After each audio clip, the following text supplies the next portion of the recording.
Hello! This is Daily Inspiration. Merry Christmas to everyone. Kaya po ako nakasuot ng bonnet because it's so cold here. And I know that our life should be warm in meditating the Word of God. And this day, I just want to share about simple ways to tell others about Jesus. What are these simple ways to tell about others to Jesus? So there was an example here in 2007, Kaká was named FIFA World Player of the Year and European Footballer po siya at that year. So has a big part na manalo po ang kanya pong team na ang name is AC Milan ng Italia. So aside from being an excellent football player at the age of 26 po, so Kaká is also a passionate, he is so passionate about his faith in Jesus. So in his interview, he talks without shame, without apology about kanya pong plans becoming a minister when he retired sa soccer na game na ito. So after the victory at the European Champions League, he took off his jersey, yung kanyang damit, to boldly reveal a t-shirt that says, "I belong to Jesus." So he humbly knelt down in the middle of the soccer field and with arms raised and give thanks to God. So millions of people at that time now know to whom Kaká belongs, kung saan po siya belong.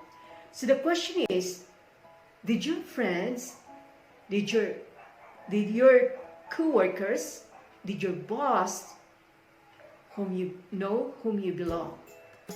So did they know your true identity? Alam ba nilang identity mo? Who do you belong? Kung sa kanino ka belong. So, kailangan po na huwag po tayong mahiya. Kung saan kanino po tayo belong. So, unlike Kaká who has millions of fans, maybe you don't have time to let the world know about yung faith mo kay Lord, about your faith in Jesus, but your day-to-day action have countless opportunity to tell others that you belong to Jesus. Yung actions natin. So here are a few tips po to tell others about Jesus. Number one is shout out in your YM or FRIENDSTER. Shout out. So you have to shout out Jesus in your YM to tell others that you belong to Christ. Or even in your FRIENDSTER, shout out. So there is a person po na siya po she work in a multinational company. So sa YM po niya, shout out, nandun po na sa YM po niya, shout out siya.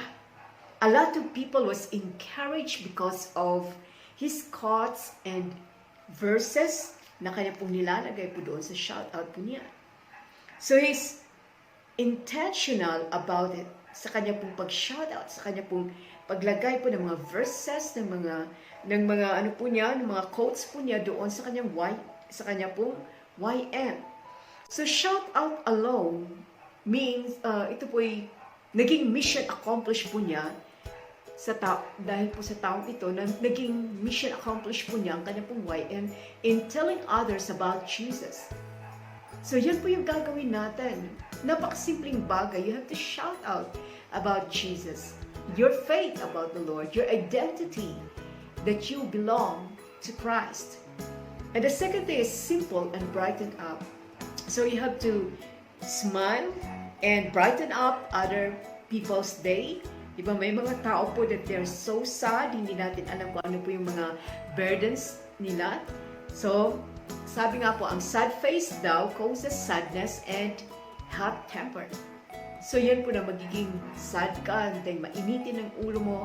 But a smiling face ay gives strength and joy to a person.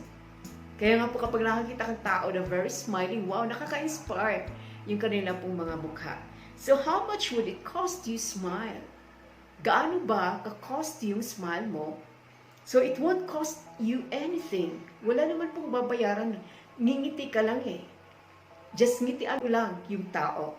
So a simple and sincere na smile po can make a big difference to someone who is discouraged, who is so weary, who is so burdened.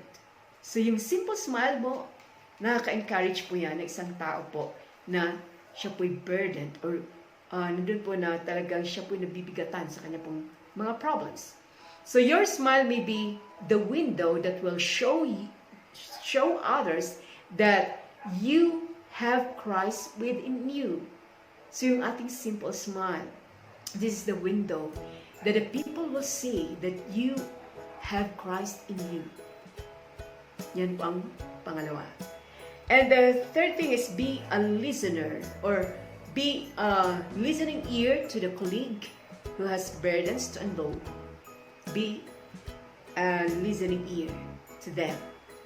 So one of God's ever-loving characteristic is that He is always there to listen to us and commune with us. Yan yung loving character ng Panginoon. So be a person who always listens. So hindi po yung dada ka ng dada, hindi po yung ikaw yung palagi nagsasalita. Because we have friends na kung saan po ay very heavy na po yung load nila. So they need a listening ear. So be a listening ear to these people. And fourth, that we can tell others about Jesus, be excellent in what you do. Maging excellent ka sa lahat ng gagawin mo. Be a person who stop, look, and listen. Amen? So, po yung passionate ka sa ginagawa mo. So, gamitin mo yung YM mo, gamitin mo yung FRIENDSTER mo na maging passionate ka to tell others about Jesus. So, are you afraid to tell others who you belong to? So, kayo po ba'y takot? Are you afraid na makita ng tao that you belong to Christ? Are you afraid of that? So Mark chapter 8 verse 38 says there, Jesus tells us that if anyone is ashamed of me and my words, the Son of Man will also be ashamed of him. So ikakahiya mo si Jesus, then ikakahiya ka rin ng Panginoon pagdating ng araw. Then Matthew chapter 10 verse 32, Jesus reminds us of the reward awaiting people like Kaka. So if anyone acknowledges me publicly here on earth, I will openly acknowledge that person before my Father in heaven.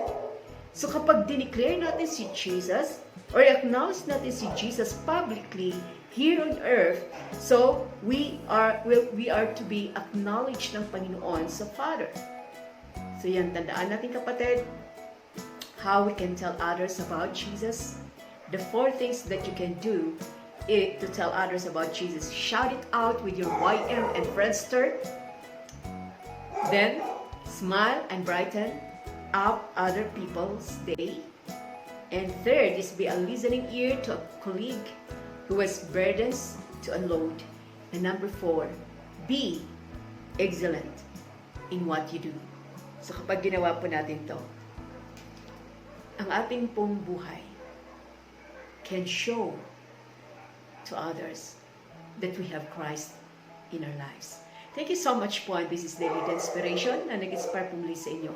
God bless bawat isa sa inyo.